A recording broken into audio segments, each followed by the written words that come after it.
मेरे मित्र और मित्राणियों, कैसे हैं आप सभी। आई होप कि आप सभी स्वस्थ होंगे, मस्त होंगे और अपने अपने काम में व्यस्त होंगे। जैसा कि आप सभी को पता है कि जेठू भाई कल लाइव आए थे और जेठू जी ने बहुत सारी बातें की अपनी ऑडियंस से भी, और बहुत सारे सवालों के जवाब भी उन्होंने उन लोगों को दिए जो लगातार उनसे सवाल पूछ रहे थे। और उन्होंने अपनी पिछली कम्युनिटी, वो कुत्ता घी वाली जो कम्युनिटी थी, उस पर भी उन्होंने बताया कि ये कम्युनिटी किसके लिए थी। तो चलो, उस कम्युनिटी पर अभी भी बहुत चर्चाएं हो रही है। आज भी पूरे दिन उस कम्युनिटी को लेकर जो है बातें की गई हैं। दरअसल जेठू जी जो हैं वो बहुत लंबा लाइव कर गए, और बहुत लंबे लाइव में क्या होता है कि आप बहुत कुछ बोल जाते हैं। गुस्से में थे, एग्रेशन में थे, उनको इस बात की तकलीफ थी कि मेरी बात को तोड़ मरोड़ के पेश किया गया। तो शायद इसी गुस्से में वो बहुत सारी ऐसी बातें भी बोल गए जो बहुत सारी महिलाओं को आहत कर गई, है ना।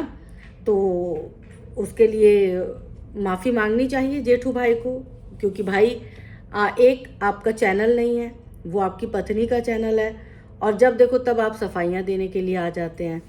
तो कोई भी, क्योंकि ऑडियंस आपकी पत्नी की है और आप जो हैं बीच में बार बार जवाब देने आते हैं।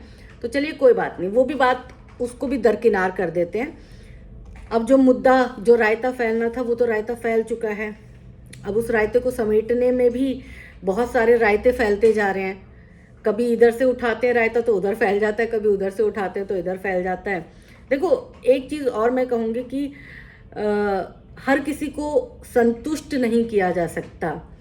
जीवन में कोई ना कोई ऐसा ज़रूर होता है जो आपसे नाराज़ रहता है। तो ये मत करिए कि सबको संतुष्ट करना है। अगर कोई नाराज भी है तो रहने दीजिए, छोड़ दीजिए। वक्त के साथ जो है नाराजगी भी खत्म हो जाती है। तो अब जो है एक कम्युनिटी आई है, जाहिर सी बात है ये जेठू जी ने ही ये कम्युनिटी भी पोस्ट की है। तो मेरे को हमेशा यही लगता है कि भाई सरिता जी का चैनल है, सरिता जी पोस्ट करे तो ज़्यादा अच्छा हो। लेकिन हर बार जो जेठू जी हैं वही कम्युनिटी पोस्ट करते, तो उनको अपना एक अलग से चैनल बना लेना चाहिए। अगर वो इस तरह से इतना सोशल मीडिया पर एक्टिव रहना चाहते हैं तो एक अलग से चैनल बनाएं और अपनी बात रखें। क्योंकि सरिता जी की ऑडियंस जो है वो मिलियंस में है, और उनकी ऑडियंस में से बहुत सारे लोगों को ये बात पसंद ही नहीं आ रही कि हमने तो लाइक किया था, हमने तो सब्सक्राइब सिर्फ इसलिए किया था क्योंकि हम सरिता जी को देखना चाहते हैं, और यहाँ पर जी हमें जेठू जी दिख रहे हैं। तो अगर जेठू जी सुन रहे हैं तो वो अपना एक चैनल जो है वो बना ले। हालांकि कल वो बता रहे थे कि उनका चैनल बना हुआ है, 28 सब्सक्राइबर्स हैं। तो अगर वो उस वाले चैनल से अपनी बात रखें, सरिता जी को टैग कर दे तो ज़्यादा अच्छा रहेगा। लोगों की ये शिकायत भी ख़त्म हो जाएगी।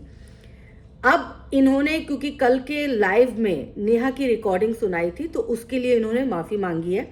और ये बहुत अच्छा किया कि इन्होंने माफ़ी मांग ली। किसी की भी रिकॉर्डिंग, किसी की भी पर्सनल चीज़ जब आप पब्लिकली रखते हैं तो आपको उसके लिए इजाज़त लेनी पड़ती है। ये एक मैनर्स है, लेकिन बहुत सारे लोग इस मैनर्स को तो मानते ही नहीं हैं। जेठू जी ने इस बात का सम्मान किया, तो इसके लिए उनका तहे दिल से जो है आभार पेश करते हैं। नेहा, आपकी रिकॉर्डिंग हम बिना अनुमति के चलाने पर खुद की गलती मानते हैं और इस चीज़ के लिए हम आपसे पब्लिकली माफ़ी भी मांगते हैं। उन्होंने हाथ भी जोड़े हैं। लेकिन नेहा, आपका नाम हम बीच में नहीं लाए। आपका नाम 2-3 पहले की लाइव में लाया गया था, जहां पर बोला गया था कि नेहा को उनकी वीडियो के लिंक भेजने वाले हम थे, जिसकी वजह से तमाम ऑडियंस गुमराह हुई। इसलिए हमने सीधा आपसे पूछा कि क्या हमने ऐसा कुछ किया, और आपका जवाब ऑडियंस को सुना दिया। अब यहाँ से इस मुद्दे पर नेहा का टॉपिक होता है ख़त्म। तो यहाँ से जेठू भाई ने जो है वो नेहा का टॉपिक ख़त्म कर दिया है। अब नया टॉपिक शुरू होता है। अब मेरा सिर्फ एक सवाल उन महिला से जिन्होंने ये दावा किया कि हमने, यानी कि मैंने, जेठू भाई ने उनकी कोई वीडियो भेजी, इस बात के सबूत आपके द्वारा जनता को पेश किया जाए। कुछ महिलाओं ने आरोप लगाया था कि भाई नेहा की जो वीडियो है वो जेठू जी ने ही भेजी है। ये आरोप बहुत दिनों से लगते आ रहे हैं उन पर। इस बात को जनता के सामने या तो सबूतों के साथ क्लियर किया जाए। देखो, अब जेठू जी बोल रहे हैं कि ठीक है, आपने बोल दिया था ना कि भाई मैंने किया था, और बड़े बड़े दावे के साथ बोल रहे थे, सबूतों के साथ पेश करेंगे, ये करेंगे वो करेंगे। तो अब जेठू जी ने ये चल दिया तुरुप का पत्ता। अब उन्होंने जो है कटघरे में उन महिलाओं को खड़ा कर दिया है जो इतने दिनों से ताली पीट रही थी कि भाई ये सारा जो है वीडियो नेहा का भेजने वाले शख्स जेठू जी हैं। तो अब जेठू जी बोल रहे हैं कि भाई अब तो सबूत देने पड़ेंगे, या तो माफ़ी मांगो या फिर सबूत दो। नहीं ठीक है, ये भी बात सही है, या तो माफ़ी मांग लो कि चलो ठीक है, हमने जो बोला उसका सबूत तो हमारे पास नहीं है और हमने सबूतों के अभाव में ये चीज़ बोली, तो इसके लिए हम ऑडियंस से माफ़ी मांगते हैं और जेठू से भी माफ़ी मांगते हैं। या फिर ये बोलो कि भाई या फिर सबूत दे दो, दो ही ऑप्शन है, चुप मत बैठिएगा। क्योंकि मैं जेठू भाई इस बात के लिए 100% श्योर हूँ कि मैंने इन महिला का कभी कोई वीडियो नेहा को फॉरवर्ड नहीं किया था। अब वो महिला कौन है ये क्लियर कर दीजिएगा। आपका जेठू भाई सरिता जेठू दरक। तो देखो यहाँ पर जो है ना, अब जेठू जी ने चल दिए अपनी चाल। और एक चीज़ मेरे को मतलब जेठू जी से भी बड़ी शिकायत है कि भाई अब जब कंट्रोवर्सी, देखो आपने कल लाइव आना था, आपने पूरी बात कर दी थी, क्लियर कर दी थी, उसके बाद भी आपके ऊपर बहुत सारे आरोप लग रहे हैं। आपने जो लाइव में कुछ बातें की हैं उससे बहुत सारी महिलाएं हर्ट हो गई हैं। तो अब वो महिलाएं आज फिर से लाइव आके अपनी ऑडियंस से बातें कर रही थी और कह रही थी कि मेरे साथ ये हुआ, हमें ये कहा गया, हमें अलाना कहा गया, हमें फलाना कहा गया। तो एक चीज़ कि आज आपको कम्युनिटी जो पोस्ट किया आपने, तो आपको सिर्फ नेहा वाला ही मुद्दा रखना चाहिए था। अभी इतनी भसड़ हो रही है, इतनी ज़्यादा मतलब रायता फैला हुआ है, एक तरफ का रायता समेटा नहीं जा रहा, दूसरी तरफ रायता फैल जाता है और उस पर आप भी मतलब पूरा प्रॉपर घी डालने का काम कर रहे हो आग में कि मतलब नहीं, मुद्दा गर्म रहना चाहिए, लोहा गर्म रहना चाहिए। वरना होता क्या कि आज जो है ये मुद्दा चलता रहता, आपकी लाइव की बातें आज होती रहती, कल ये मुद्दा ठंडा हो जाता अगर आप खामोश रहते, आपका ये कम्युनिटी पोस्ट सिर्फ नेहा तक सीमित होता तब। लेकिन नहीं, आप जो है फिर एक नया मुद्दा लेकर आ गए। आपको लगता है कि मतलब आपको माफ़ी मंगवानी चाहिए, क्योंकि जिन्होंने भी बोला वो माफ़ी मांगेंगे नहीं मांगेंगे इसका मुझे नहीं पता, और आप किस पर कमेंट कर रहे हैं, किस पर निशाना साध रहे हैं, इसके बारे में भी मैं बिल्कुल भी नहीं जानती हूँ। लेकिन जब कल आपकी बात पूरी हो गई थी, पूरा मुद्दा आपने रख दिया था, तो मुझे नहीं लगता कि आपको ये वाला मुद्दा आज उठाना चाहिए था। हाँ, आप इस मुद्दे को कुछ दिन बाद उठा सकते थे, कुछ दिन बाद जो है आप पर अगर निशाना साधा जाता तो आप इस मुद्दे को दोबारा से खड़ा कर सकते थे, लेकिन आपने वो नहीं किया। आपने ये मुद्दा आज उठाया ताकि मामला जो है वो चलता रहे, लोग आपके बारे में बातें कर रहे, आप लाइमलाइट में बने रहें। और दूसरी चीज़ जो है वो मैं ये भी कहूँगी, दूसरे पक्ष से भी कहूँगी, जो इन दिनों एक नया अखाड़ा खोल के बैठे हुए हैं कि भाई बस करो यार, बस करो। मतलब एक बंदे के पीछे अगर पड़ गए तो पड़ गए वाली बात हो गई है।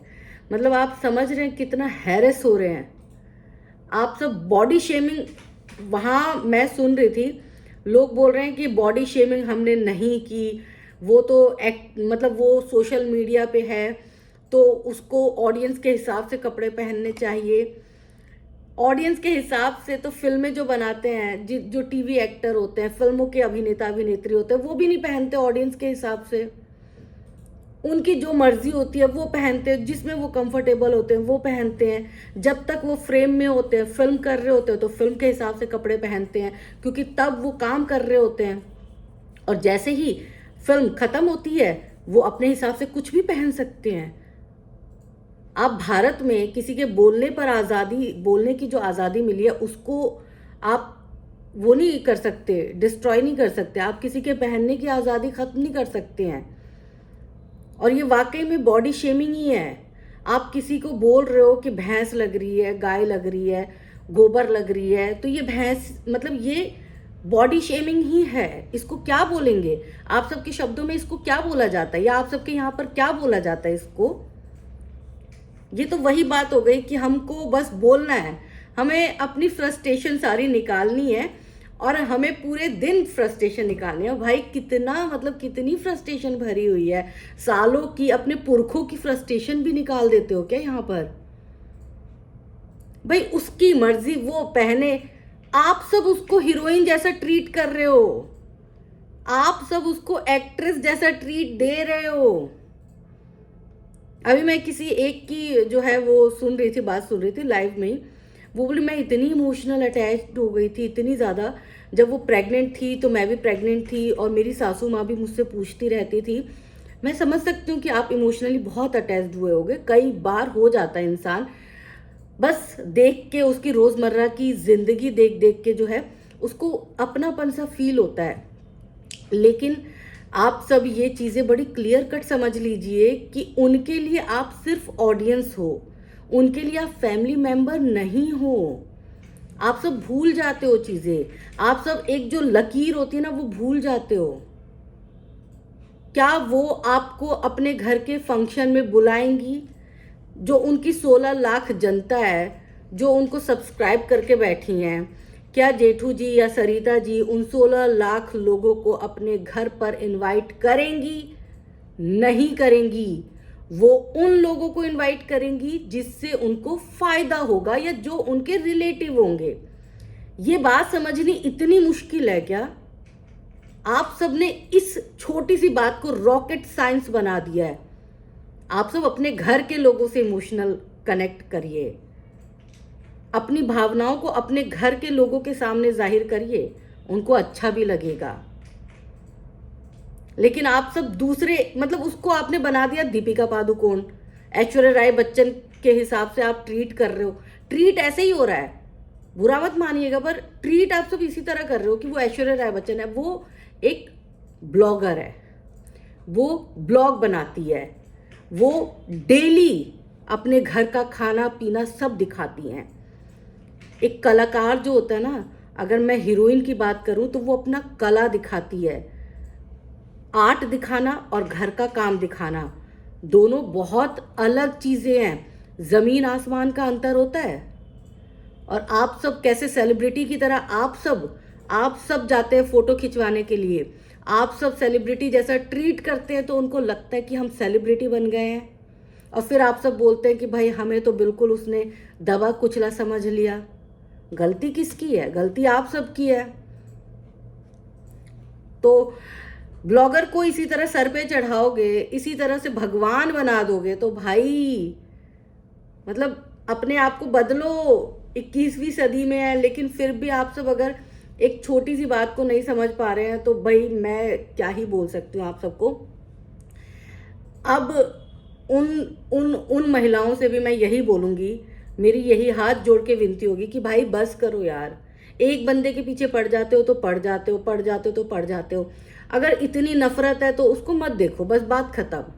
अगर किसी से नफरत हो तो उसको देखते थोड़े ना है। अगर मेरी किसी से लड़ाई हो गई और किसी ने मुझे बहुत भला बुरा बोल दिया और मुझे लगे कि भाई इसने तो मेरे को बहुत भला बुरा बोल दिया, मैं एक दिन उसको गाली दूंगी, लेकिन उसके बाद जो है मैं चुप हो जाऊंगी और मैं बोलूंगी यार मैं इस पर अपनी एनर्जी वेस्ट नहीं करूंगी।